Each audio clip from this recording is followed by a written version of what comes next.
seja bem-vindo a mais um videozinho do canal. E hoje eu e o meu grupo estaremos explicando um pouco sobre filosofia medieval e a escola filosófica de Santo Agostinho de Hipona. O meu grupo ele é composto por Adriele, o Gabriel, Yasmin, que sou eu, o James, a Natália e a Larissa. Primeiro, para a gente poder dar início a esse assunto, vamos falar um pouco sobre a filosofia medieval. Afinal, o que é filosofia medieval? De onde que surgiu?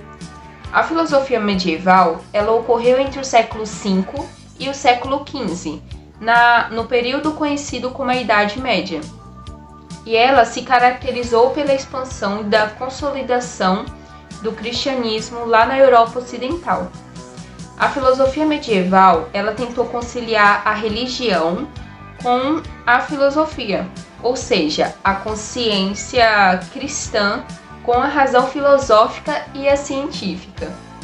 Muitos filósofos dessa época, eles faziam parte do clero, ou eles eram religiosos. Um dos filósofos muito conhecidos que eu e o meu grupo escolhemos para poder estar falando um pouco mais sobre ele, foi o Santo Agostinho de Hipona.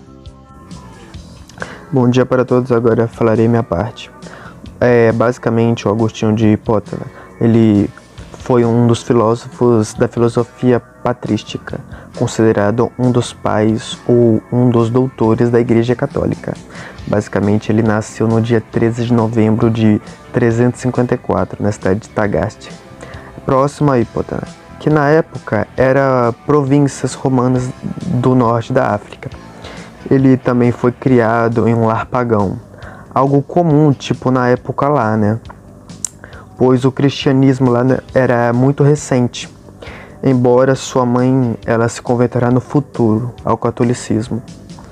Durante sua vida, ele procurou, com base nos estudos dele, vários modos de encontrar um certo conforto espiritual. Ele também mudou-se para Roma, para selecionar como professor de retórica. Após ler a vida de Antônio do Deserto, Agostinho decide se converter ao cristianismo católico. E basicamente, ele foi batizado no ano seguinte, por ninguém menos que Santo Ambrósio, durante a vigília da Páscoa na cidade de Milão. Basicamente, a vida dele foi dedicada à Igreja Católica. Agostinho fundou também uma ordem religiosa e após a aproximação e morte do velho bispo de Hipona, o religioso, que é o Agostinho, foi consagrado bispo da mesma cidade, ocupando o cargo até 430, que foi o ano da morte dele. Oi, eu sou a Natália e eu vou falar um pouco da filosofia de Santo Agostinho de Hipona. A sua filosofia teve grande influência a partir das obras do filósofo grego Platão, e por isso ele foi considerado um filósofo neoplatônico que cristianizou as ideias de Platão. Ele associou o mundo sensível ao reino dos homens, como sendo um lugar imperfeito e pecaminoso, em contraposição ao mundo inteligível, que seria o reino de Deus, um lugar perfeito e repleto de bondade. Um dos temas abordados pela filosofia de Agostinho era o dilema entre a fé e a razão. Ele acreditava que uma complementava a outra, e isso fica bem explícito na sua frase: é preciso compreender para crer e crer para compreender. Ele acreditava na fusão da fé, que era representada pela igreja, e na razão, que era representada pela filosofia, para encontrar a verdade. E a verdade, para ele, era Deus. Ou seja, as duas poderiam coexistir e auxiliavam na busca por Deus, embora ele acreditava que a fé orientava a razão. Oi, eu sou a Adriele e eu vou dar continuidade nos temas abordados por Agostinho, o bem e o mal, que para Agostinho Deus era o único caminho para o bem e o mal era a ausência de Deus, o caminho oposto para a iluminação divina. O amor, que segundo ele, cabe ao homem amar a Deus acima de todas as coisas. A salvação, que segundo Agostinho, ela só pode ser atingida através da meditação, da aceitação, da oração e da conversão, e o tempo que ele sabia o que era, mas caso alguém perguntasse para ele, ele não saberia responder, fazendo com que o interlocutor chegasse a pensar que era algo importante na contemporaneidade, o conhecimento intuitivo. Eu sou Larissa Barcelos e hoje eu vim falar um pouco sobre filosofia patrística. A filosofia patrística foi uma escola filosófica de transição entre o período da Antiguidade e da Idade Média. Para alguns filósofos, ela foi apenas a primeira parte da filosofia criada na Idade Média, mas para outros ela pegou um pedaço da Antiguidade, já que ela começou no final da Era Apostólica, após a criação do livro do Apocalipse, e durou até o século VII. Essa filosofia, essa escola, recebeu esse nome por causa dos padres.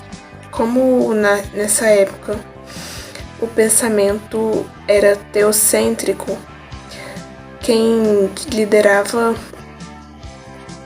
os principais pensadores eram os padres. Nessa época eles pensavam em realizar uma doutrina, fundamentos mais estruturados para a igreja. E para isso eles contaram com a filosofia grega. Muitos padres não aceitavam isso, misturar uma filosofia pagã com a cristã. Mas para padres como o Santo Agostinho,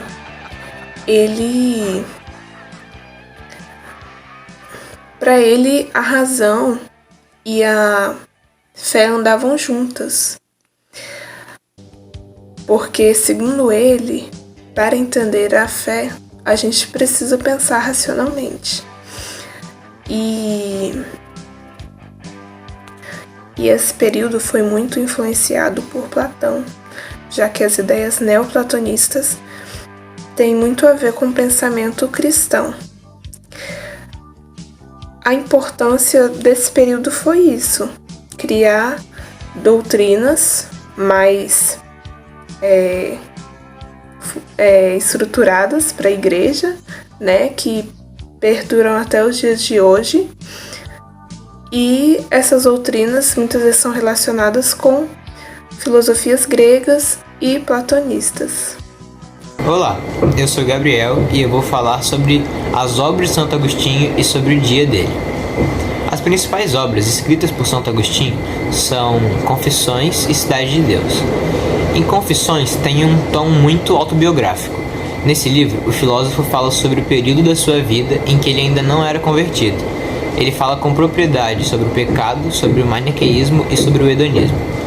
Também conta como ele foi tardiamente convertido na fé cristã.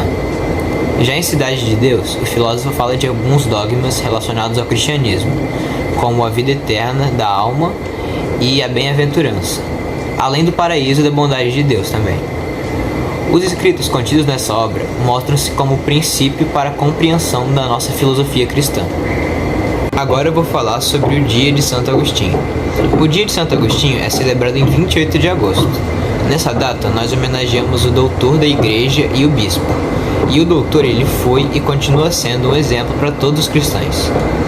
Esse foi o nosso trabalho. Muito obrigado a todos e tchau!